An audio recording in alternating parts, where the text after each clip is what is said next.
इस वीडियो में बताई गई बातों को अगर आपने प्रैक्टिकली अप्लाई कर लिया तो आप चाहो वो आदत छोड़ सकते हो, चाहो वो आदत आप सीख सकते हो, चाहो वैसा दिमाग को कंट्रोल कर सकते हो। नहीं, मैं विल पावर की बात नहीं कर रहा, मैं डिसिप्लिन की बात नहीं कर रहा, मैं खुद को कंट्रोल करने की बात नहीं कर रहा, मैं मेडिटेशन की बात नहीं कर रहा, मैं एक्सरसाइज करने की बात नहीं कर रहा, मैं बुक रीडिंग की बात नहीं कर रहा। मैं जो बताऊंगा उसमें मेहनत करनी पड़ेगी, लेकिन इलाज हमेशा वाला है। आप चाहो वैसे हैबिट को आप कंट्रोल कर पाओगे, दिमाग को कंट्रोल कर पाओगे।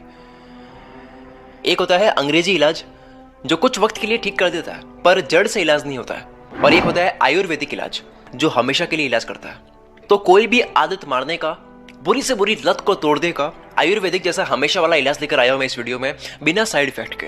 बिना साइड इफेक्ट्स बोले तो अगर आप विल पावर लगाते हो, खुद को कंट्रोल करने की कोशिश करते हो, डिसिप्लिन से हैबिट को चेंज करने की कोशिश करते हो, या मन को काबू करने की आप कोशिश करते हो, मन को काबू करने की होशियारी करते हो, तो होता क्या है? साइड इफेक्ट नंबर 1, भर जाओगे बुरी तरह से कंट्रोल करके।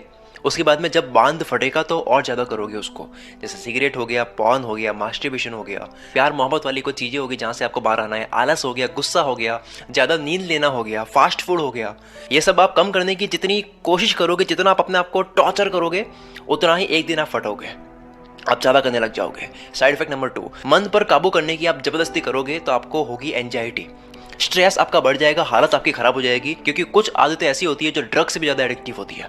साइड इफेक्ट नंबर 3, सारा वक्त और सारी एनर्जी आदतों को कंट्रोल करने में चली जाएगी और उसके बाद में एंड में होगा भी कुछ नहीं, आप वो फिर से करने ही लग जाओगे। तो ये साइड इफेक्ट्स होते हैं जब जबरदस्ती आदतों को चेंज करने की कोशिश करते हैं। देखो, खुद पर काबू जबरदस्ती पाने की कोशिश करते हैं तब होता क्या है, जैसे आप नो फैप को फॉलो करते हो कि आपसे ना मैं मैस्टरबेट करूंगा, ना मैं पॉर्न देखूंगा, ये सब चीजें आप करते हो देख करके कहीं से। लेकिन बहुत सी ऐसी चीजें हैं जो आपके सामने फिर भी आ जाती है। इंस्टाग्राम चला लिया, कुछ आपके सामने आ गया और आपकी विल पावर को वो तोड़ ही देती है, क्योंकि आप अपने आप को कन्विंस करने लग जाते हो और आपका दिमाग आपको कन्विंस कर ही लेता है। कन्विंस करने का मतलब है कि वो कुछ ना कुछ फैक्ट आपको बोल करके मना ही लेता है। कोई ना कोई बात बीच में आ ही जाती है जिसके बाद में आपको लगता है कि यार बात तो बड़ी सही है। जैसे अगर आप डाइटिंग पर हो, आपको ये नहीं खाना है, लेकिन वो खाना आपके सामने है, आपके दोस्त खा रहे हैं, तो होता क्या है कि आपका दिमाग आपको कन्विंस कर ही लेता है खाने के लिए, क्योंकि हमारे दिमाग में इतना नॉलेज भरा हुआ है, इतना ज्ञान भरा हुआ है, जिसमें से कोई ना कोई एक बात याद आ ही जाती है कि अगर ऐसा है तो ऐसा क्यों है। कोई भी एक लॉजिकल बात याद आ जाएगी और लगेगा कि यार हाँ यार, मतलब आज खा लेता हूँ ना, क्या हो जाएगा। तो ये दिमाग हमें कन्विंस कर ही लेता है वो करने के लिए। तो विल पावर यहाँ वर्क नहीं करती, इसलिए हम इंसान अपने आप को मना ही लेते हैं कुछ ना कुछ लॉजिकल बातें बोलकर। सभी को पता है कि करेला हेल्दी होता है, रनिंग अच्छी होती है, लेकिन हमारा माइंड करेला की बजाय टेस्टी चीजों को ज्यादा चूज करेगा, रनिंग की बजाय आराम करना चूज करेगा, क्योंकि वो चूज हो जाता है, वो दिमाग कन्विंस कर लेता है, अपने आप को मना लेता है, ठीक है यार करते हैं। अब बात आती है कि असल में प्रॉब्लम कहाँ आ रही है, हमारी विल पावर जो है वो फेल क्यों होती है। आइए इसको समझते हैं। मार्क मैंसन की book everything is fucked, a book about hope, इस बुक में मार्क ने डैनियल कैनेमैन की 2 ब्रेन्स की फिलोसॉफी के बारे में बताया है। डैनियल कैनेमैन वही फेमस ऑथर है जिन्होंने थिंकिंग फास्ट एंड स्लो लिखी है, आपको पता होगी। डैनियल कैनेमैन कहते हैं कि हमारा ब्रेन जो है वो 2 तरीके से काम करता है, एक होता है थिंकिंग ब्रेन और दूसरा होता है फीलिंग ब्रेन। नंबर 1 बात करते हैं एक बार थिंकिंग ब्रेन क्या होता है। इसके नाम से आपको पता लग रहा होगा कि यार इसका काम है सोचना। फॉर एग्जाम्पल, अगर आप ये वीडियो देख रहे हो, अब इस वीडियो को देखते हुए आपके मन में जो भी ख्याल आ रहा है कि जैसे कि ये वीडियो काफी अच्छी है, कंटेंट काफी अच्छा है, इस बंदे की वॉइस काफी अच्छी है, कोई भी आ रहा है आपके दिमाग में, अगर आपको मेरी वीडियोस को देखने के बाद में आपकी अंडरस्टैंडिंग बिल्ड हो रही है, जिसके बाद में आप जो भी सोच रहे हो कि अब मैं मेहनत करूंगा, मैं ये करूंगा, वो करूंगा, प्लानिंग बनाऊंगा, स्ट्रेटेजी बनाऊंगा, वर्कआउट करूंगा, जो भी करूंगा, तो वो जो काम है वो हो रहा है थिंकिंग ब्रेन से।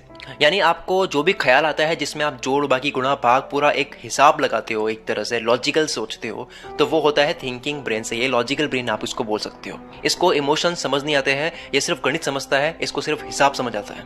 लेकिन इतना सब काम आने के बाद भी थिंकिंग ब्रेन जो है उसकी फीलिंग ब्रेन के सामने नहीं चलती है। क्यों नहीं चलती है वो हम आगे जान रहे हैं। नंबर 2 बात करते हैं फीलिंग ब्रेन की। ये ब्रेन सिर्फ इमोशन को समझता है, जैसे डर हो गया, प्यार हो गया, काइंडनेस, गुस्सा, अट्रैक्शन, लालच, कोई भी फीलिंग हो, वो काम फीलिंग ब्रेन का होता है।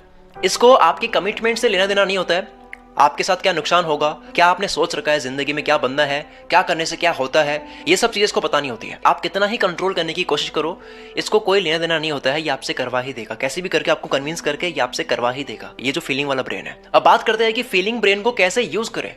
ये जो फीलिंग ब्रेन है जो भारी पड़ता है, इसको कंट्रोल करना मुश्किल होता है, कैसे भी करके कन्विंस कर लेता है, इसको कैसे यूज करें। इसका सिर्फ एक ही इलाज है, जो कि ये है कि जब भी इंसान कॉन्शियस होता है, उसे जब होश होता है, तब उसको एकदम अच्छे से हर सिचुएशन का फ्यूचर समझ आता है। एक कॉन्शियस इंसान फीलिंग ब्रेन के साथ में कैसे खेलेगा वो सुनो।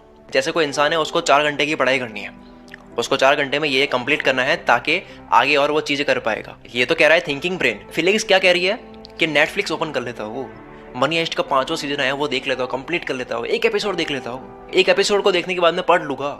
और ये फीलिंग बहुत ज़्यादा भारी है। एक फीलिंग तो ऑलरेडी ये थी कि मन नहीं कर रहा था दिमाग खपाने का, और दूसरा ये कि मनी हाइस्ट के 4 सीजन्स देखे हुए हैं तो एक एक्साइटमेंट बनी हुई है ऑलरेडी कि 5वां सीजन आएगा तो उसको देखूंगा, और वो आ भी उसी वक्त गया जब एग्जाम थे। तो ये इतनी सारी फीलिंग्स आपके सामने जब है तो उसके सामने विल पावर क्या टिकेगी? इसके सामने आपका डिसिप्लिन नहीं टिक पाएगा। कितनों की टिकनी इनके सामने। ये जो फीलिंग्स इतनी भारी पड़ती है कि किसी की टिकती नहीं इनके सामने। तो करना क्या है? तो इन सारी फीलिंग्स को आप तभी दबा सकते हो, इन सारी फीलिंग्स को आप सिर्फ तभी मार सकते हो जब आपके पास में इनसे भारी फीलिंग्स हो। आप फीलिंग्स को सिर्फ और सिर्फ फीलिंग से ही मार सकते हो। फीलिंग को काटती है। टीवी वगैरह ये सारी फीलिंग्स फीकी पड़ जानी चाहिए। सोने का मन करना, दिमाग खपाने का मन नहीं करना, ये सब साइड में चला जाएगा अगर आपने 2 चीजें स्ट्रॉन्ग कर ली। 2 फीलिंग बहुत बड़ी बना ली कि एक तो मैं बन गया तो अब क्या होगा, एक नहीं बना तो क्या हो जाएगा यार। आप फीलिंग्स को काबू में नहीं कर सकते, आप फीलिंग ब्रेन को काबू में नहीं कर सकते। आप दूसरी फीलिंग्स, पॉजिटिव फीलिंग्स, अच्छी फीलिंग्स जिसका आउटपुट अच्छा आएगा वो फीलिंग डाल करके आप एक्शंस करके जीत सकते हो।